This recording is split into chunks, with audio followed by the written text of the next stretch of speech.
24 delegates are up for grabs this Saturday in the Maine caucuses in the state of Maine. Congressman Ron Paul made the state an early priority in his campaign, and that choice appears to be paying off.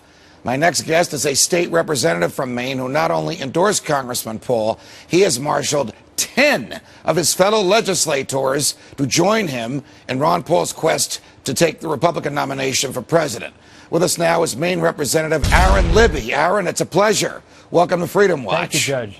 Thank you, Judge. Great to have you. Great to be here tonight. Why Ron Paul, and how do you think he's going to do in the great state of Maine?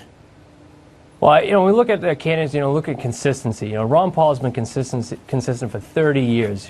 He's the champion of the Constitution. He's been always going by that. That is our instructions. The founders are very specific on that. We're supposed to follow the Constitution, and him above anyone else follows that to the T.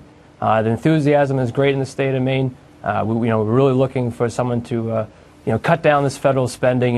They talk about cuts 10 years down the line. But only Ron Paul's plan actually cuts $1 trillion off year one. And I think it's something that a lot of people are recognizing and seeing and actually, really gravitate towards it. Have you had a chance to observe firsthand the governorship of Mitt Romney in Massachusetts, not very far from you? And if you have, do you believe him when he says he's a small government conservative?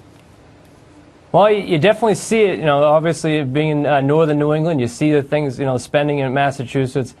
I don't see how there's anything, a small limited government about what Governor Romney did, and really when he says something, he kind of flip-flops a little bit. So I'm not sure if I can really believe when he says he wants to make it smaller. I haven't seen anything on paper. You don't see the cuts like you have in Ron Paul's plan. To me, that's much more consistent. Ron Paul is of the view that, for example, with the housing crisis, the president wants to tax banks, which means taxing consumers and shareholders, and then take that money and give it to people to refinance. Ron Paul is of the view that the best thing the government can do, the only moral and constitutional thing the government can do, is to get the heck out of the way and let the economy flatten itself out. Do you accept that, Aaron? What constitutionality do they have to be involved in that? It's not. There's no amendment to the Constitution that they can get in. The interest rates, meddling in the affairs of the interest rates, setting it artificially low.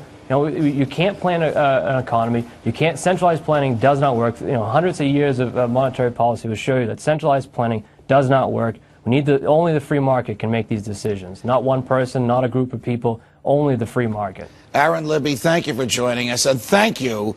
And your 10 colleagues in the legislature for endorsing Congressman Paul. Come back and visit us again, Aaron. Anytime. Thank you, Judge. It's been fun. Thank you. You're welcome. As his endorsements pile